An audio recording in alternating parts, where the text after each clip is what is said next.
Good morning, third grade. We are so excited to start this author study of Kevin Henkes with you online. It's a little bit differently than what we've done in the past with our author studies, but we're going to make sure that we read a lot of Kevin Henkes books aloud to you and that you really get a feeling of who he is as an author and who his characters are. Kevin Henkes is one of my absolute favorite children's authors. The mouse books are something that I read aloud to Hayes all the time. We were lucky enough to get permission from Kevin Henkes' publisher to read these aloud to you all. So we really hope that you enjoy. If you have any questions, make sure you reach out to your teacher and we'll be happy to help you with that. Today we're going to read Chrysanthemum by Kevin Henkes. It is an amazing book all about, actually, I'm going to let you figure out what it's all about. But I hope you enjoy, and here we go.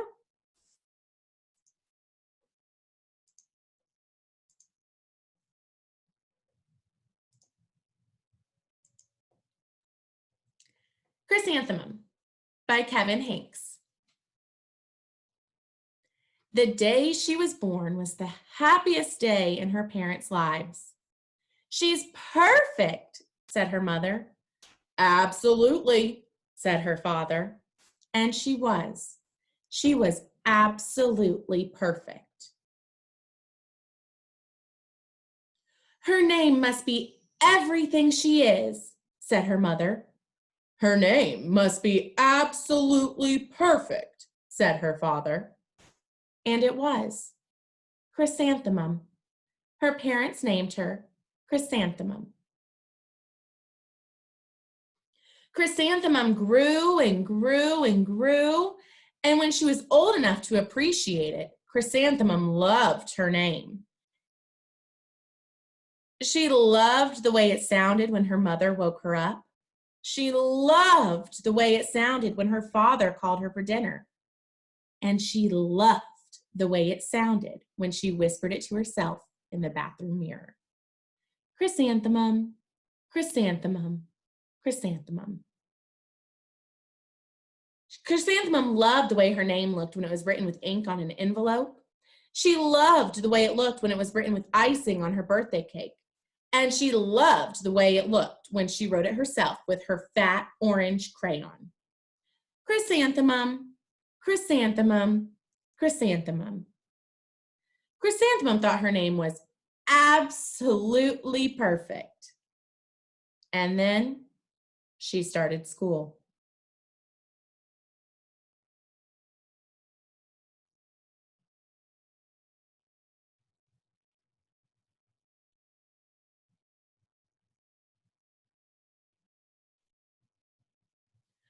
On the first day, Chrysanthemum wore her sunniest dress and her brightest smile. She ran all the way. "Hooray," said Chrysanthemum, "school." But when Miss Chudd took roll call, everyone giggled upon hearing Chrysanthemum's name. "It's so long," said Joe. "It scarcely fits on your name tag," said Rita, pointing. "I'm named after my grandmother," said Victoria. "You're named after a flower?" Chrysanthemum wilted. She did not think her name was absolutely perfect. She thought it was absolutely dreadful. The rest of the day was not much better.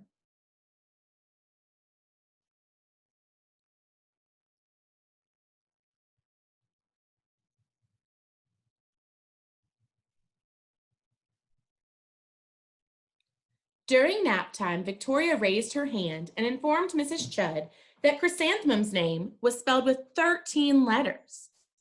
"That's exactly half as many letters as there are in the entire alphabet," Victoria explained. "Thank you for sharing with us, Victoria," said Mrs. Chudd. "Now put your head down." "If I had a name like yours, I'd change it," Victoria said as the students lined up to go home. "Oh, I wish I could," thought Chrysanthemum miserably. "Welcome home," said her mother. "Welcome home," said her father. "School is no place for me," said Chrysanthemum. "My name is too long. It scarcely scarcely fits on my name tag, and I'm named after a flower." "Oh, psh," said her mother. "Your name is beautiful." "And precious and priceless and fascinating and winsome," said her father. "It's everything you are," said her mother. "Absolutely perfect," said her father. Chrysanthemum felt much better after her favorite dinner, macaroni and cheese with ketchup, and an evening filled with hugs and kisses and parcheesi.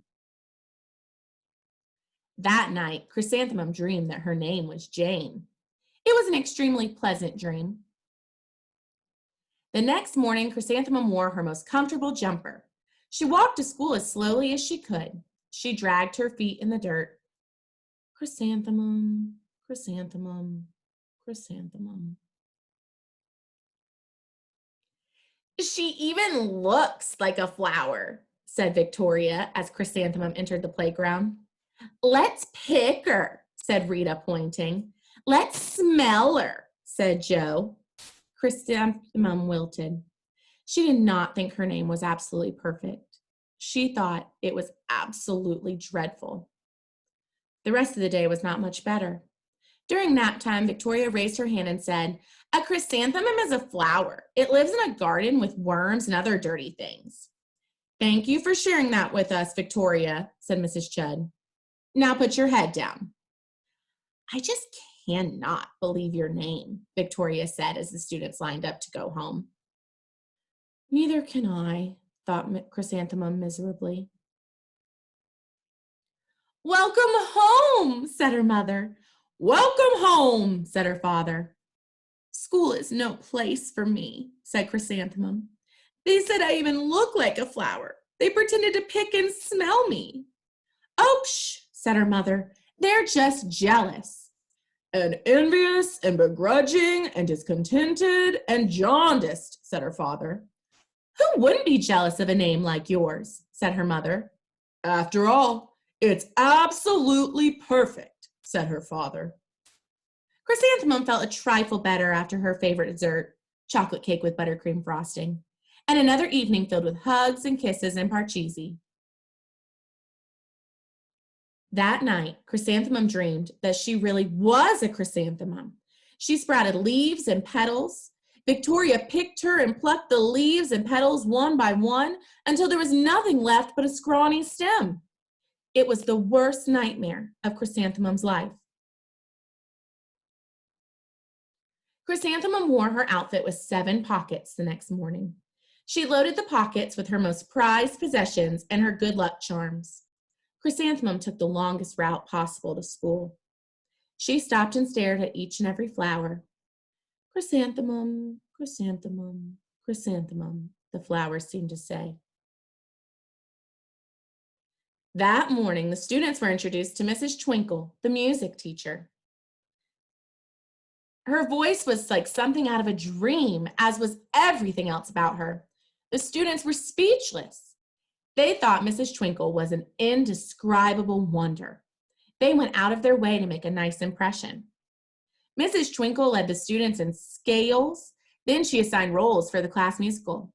Victoria was chosen as the dainty fairy queen. Rita was chosen as the spiffy butterfly princess. Joe was chosen as the all-important pixie messenger. And Chrysanthemum was chosen as a daisy. "Chrysanthemum's a daisy, chrysanthemum's a daisy," Joe, Rita, and Victoria chanted, thinking it was wildly funny. Chrysanthemum wilted. She did not think her name was absolutely perfect. She thought it was absolutely dreadful.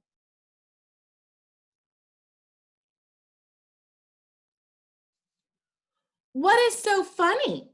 asked Mrs. Twinkle. "Chrysanthemum," was the answer.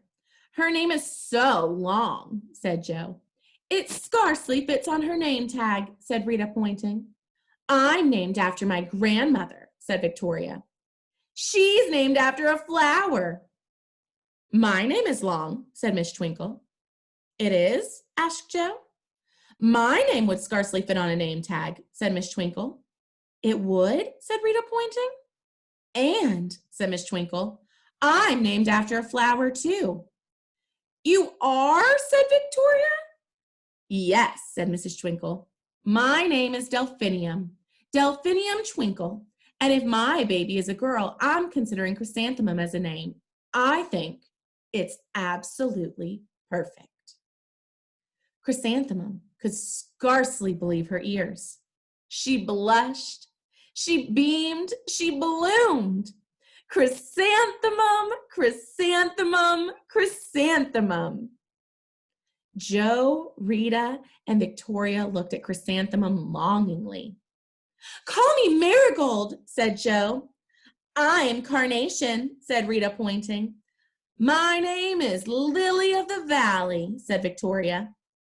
Chrysanthemum did not think her name was absolutely perfect. She knew it. Overall, the class musical was a huge success. Chrysanthemum was absolutely perfect as a daisy. Victoria made the only mistake. She completely forgot her lines as the dainty fairy queen. Chrysanthemum thought it was wildly funny, and she giggled throughout the entire dance of the flowers. Eventually, Mrs. Twinkle gave birth to a healthy baby girl, and of course, she named her Chrysanthemum. I hope you guys enjoyed Chrysanthemum. I want you to go ahead and look at the video listed below. I'm going to give you some directions and a quick mini lesson on character traits. See you guys later.